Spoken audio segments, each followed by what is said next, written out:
Hello, welcome to KV globe. Myself Kavya Singh. आज की class में 20 जनवरी 2023 का करंट अफेयर डिस्कस करेंगे। और आज की क्लास के जो इनसाइड टॉपिक हैं जिनसे हमने क्वेश्चंस कवर किए हैं आज की क्लास के, वो है बदारा अली जूब, 5वीं विदेश नीति और सुरक्षा वार्ता, भारत में गर्ल्स फॉरटेक STEM पहल, डॉपलर वेदर रडार से कवर करने की घोषणा, केन बेतवा लिंक परियोजना की संचालन समिति, सरकारी कर्मचारियों के लिए पुरानी पेंशन योजना, भारत का पहला रसद जलमार्ग और संचार स्कूल, भारत में सबसे ज़्यादा ऑनलाइन गेम खेलने वाला राज्य। इन सारे टॉपिक से रिलेटेड जितने भी इम्पोर्टेंट क्वेश्चंस बनते हैं एग्ज़ाम के लिए, सारे कवर किए गए हैं, जो कि एग्ज़ाम के लिए मोस्ट इम्पॉर्टेंट हैं। जो भी आप लोग एग्ज़ाम की तैयारी कर रहे हैं, ज़्यादातर एग्जाम्स में आपके जनरल अवेयरनेस, जनरल इंटेलिजेंस या करंट अफेयर का पोर्शन आता है, उन सब के लिए इम्पॉर्टेंट, इसलिए ध्यान से आप लोग पूरी क्लास देखिएगा। क्लास स्टार्ट करने से पहले आपके लिए एक क्वेश्चन है, जो धातु की चायदानी होती है, तो धातु की चायदानियों में लकड़ी के हैंडल क्यों लगे होते हैं? तो इसके 4 ऑप्शंस दिए हुए हैं। सही आंसर आप लोग कमेंट बॉक्स में कमेंट करके बताइए।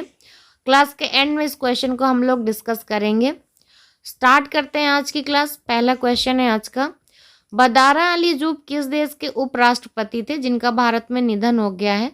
तो ये जो बदारा अली जूब से इनका हाल ही में भारत में निधन हुआ है। सही आंसर है ऑप्शन सी, गाम्बिया। पश्चिमी अफ्रीकी देश गाम्बिया के उपराष्ट्रपति बदारा अली जूब का भारत में निधन हो गया है। वो 65 वर्ष के थे और बीमार चल रहे थे। उनके निधन की जानकारी गाम्बिया के राष्ट्रपति जो हैं अदामा बारो ने दी है। 2022 में गाम्बिया के उपराष्ट्रपति नियुक्त हुए थे। गाम्बिया एक छोटा सा पश्चिमी अफ्रीकी देश है, अफ्रीका साइड का, जिसकी राजधानी बंजुल है और यहाँ की करेंसी गाम्बियन दलासी है। यहीं के उपराष्ट्रपति थे बदारा अली जूब, जिनका भारत में निधन हुआ है। नेक्स्ट क्वेश्चन है, केन बेतवा लिंक परियोजना की संचालन समिति की तीसरी बैठक किस राज्य केंद्र शासित प्रदेश में आयोजित हुई है? तो ये जो बैठक है, ये केन बेतवा लिंक परियोजना की संचालन समिति की तीसरी बैठक है और ये आयोजित हुई है दिल्ली में। सही आंसर है ऑप्शन बी। ये 18 जनवरी 2023 को केन बेतवा लिंक परियोजना की जो बैठक है तीसरी बार नई दिल्ली में हुई थी। जल संसाधन विभाग के सचिव पंकज कुमार, इन्होंने क्षेत्र की जल सुरक्षा और सामाजिक आर्थिक विकास के लिए केन बेतवा कनेक्शन परियोजना के महत्व पर जोर दिया। उन्होंने ये भी कहा कि ये केंद्र और राज्य दोनों की परियोजना है और दोनों इसे समय पर पूरा करने के लिए जिम्मेदार है, यानी कि केंद्र सरकार और राज्य सरकार दोनों की रिस्पॉन्सिबिलिटी है इस योजना को पूरा करना। केन बेतवा लिंक प्रोजेक्ट में मध्य प्रदेश और उत्तर प्रदेश के 13 जिले आते हैं। नेक्स्ट क्वेश्चन है, भारत का पहला 3x platform wind turbine generator किस राज्य में स्थापित किया गया है? तो ये जो 3x platform wind turbine generator है, ये भारत का पहला है और स्थापित किया गया है कर्नाटक राज्य में। सही आंसर हो जाएगा ऑप्शन डी। रिन्यू पावर ने गडक कर्नाटक में भारत का पहला 3x platform wind turbine generator स्थापित किया है। इस नए पवन टर्बाइन जनरेटर का उपयोग देश की पहली राउंड द क्लॉक नवीकरणीय ऊर्जा परियोजना में किया जाएगा, जो पवन, सौर और बैटरी ऊर्जा भंडारण प्रौद्योगिकी को संयोजित करता है। ये परियोजना सालाना 1 मिलियन से अधिक परिवारों को बिजली प्रदान करेगा। इस परियोजना के तहत हर वर्ष जो 1 मिलियन से ज़्यादा परिवारों को बिजली प्रदान की जाएगी। क्लास को ज़्यादा से ज़्यादा शेयर करते जाइए आप लोग। नेक्स्ट क्वेश्चन है, छत्तीसगढ़, राजस्थान और पंजाब के बाद किस राज्य ने हाल ही में सरकारी कर्मचारियों के लिए पुरानी पेंशन योजना को फिर से शुरू किया है? तो ये जो पुरानी पेंशन योजना फिर से शुरू की गई है, कर्नाटक में शुरू की गई है। सही आंसर है ऑप्शन है कर्नाटक। हिमाचल प्रदेश सरकार ने उन सरकारी कर्मचारियों के लिए पुरानी पेंशन योजना को बहाल करने का फैसला किया है, जो पहले राष्ट्रीय पेंशन प्रणाली के तहत कवर किए गए थे।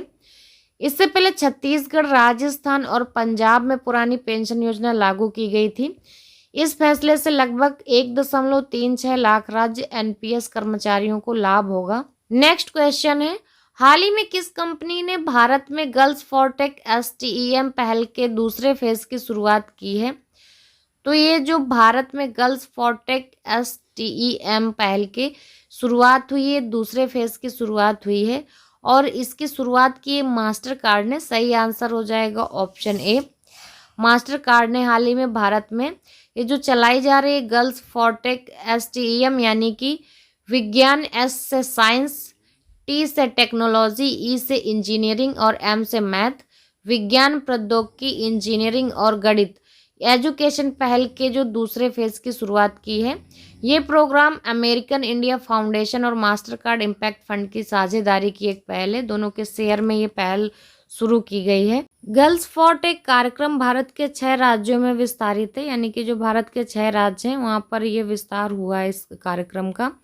इसकी शुरुआत वर्ष 2014 में की गई थी। नेक्स्ट क्वेश्चन है, भारत में सबसे ज़्यादा ऑनलाइन गेम खेलने वाला राज्य हाल ही में कौन सा बना है? तो जो भारत में सबसे ज़्यादा ऑनलाइन गेम खेला जाता है उत्तर प्रदेश में खेला जाता है।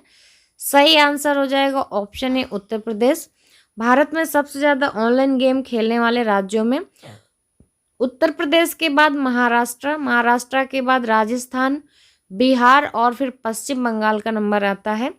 भारत में ludo dice, snake and ladders, carrom, fruit dot, block puzzle और पोकर सबसे ज़्यादा खेले जाने वाले गेम्स में शामिल हैं। इंडिया मोबाइल गेमिंग रिपोर्ट 2022 के मुताबिक भारतीय शहरों में गेम सबसे ज़्यादा खेले जाते हैं। लखनऊ, कानपुर, वाराणसी, गाजियाबाद और प्रयागराज में ऑनलाइन गेम खेलने वालों की संख्या सबसे ज़्यादा है। राज्य के कुल 60% गेमर्स इन्हीं शहरों से आते हैं। नेक्स्ट क्वेश्चन है, हाल ही में आईएमडी ने कब तक देश को डॉपलर वेदर रडार से कवर करने की घोषणा की है?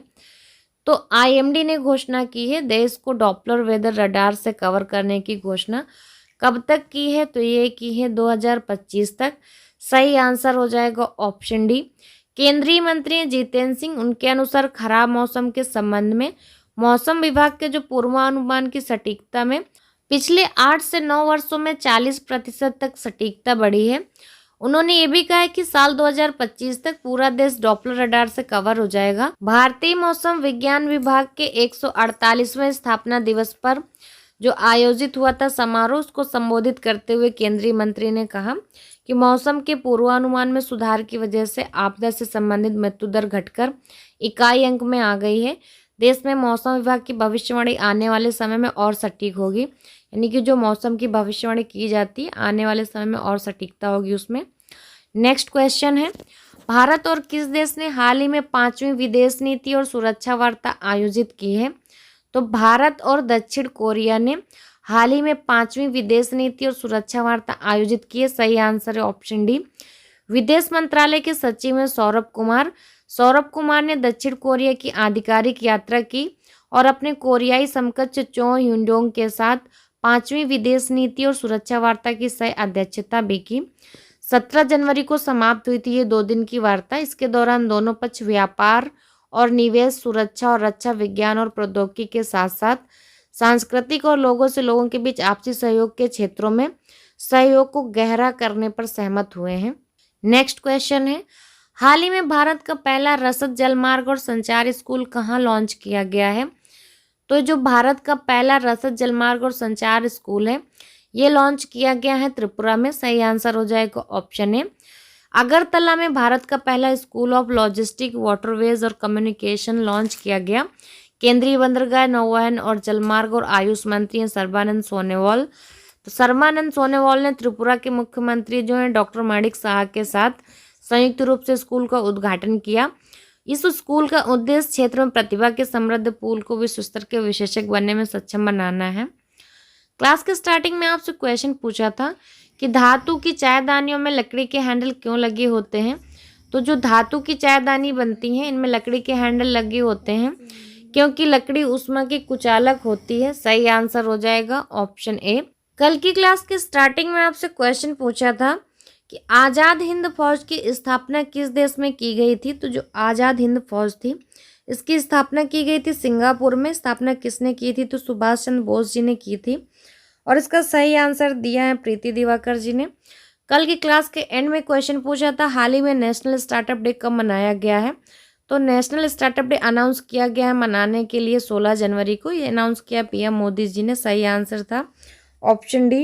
इसका सही आंसर दिया है इंदु त्यागी, ममता प्रधान, प्रीति दिवाकर, श्वेता पांडे। इन सब लोगों ने इस क्वेश्चन का एकदम सही आंसर दिया है। आज का क्वेश्चन है आपके लिए, किस कंपनी ने हाल ही में वुमेन्स आईपीएल के मीडिया राइट्स हासिल किए हैं? तो मीडिया राइट्स किस कंपनी ने खरीद लिए हैं वुमेन्स आईपीएल के? इसका सही आंसर आप लोग कमेंट बॉक्स में कमेंट करके बताइए। और क्लास से रिलेटेड अगर कोई सजेशंस है तो वो भी ज़रूर बताइए। क्लास को लाइक शेयर करना ना भूलिए। क्लास को ज़्यादा से ज़्यादा शेयर जरूर करिए। जो लोग चैनल पर पहली बार आए तो चैनल को सब्सक्राइब करके बेल आइकन ज़रूर दबाएं, जिससे आगे आने वाली क्लासेस आपको ईजिली मिलेंगी। And thanks for watching.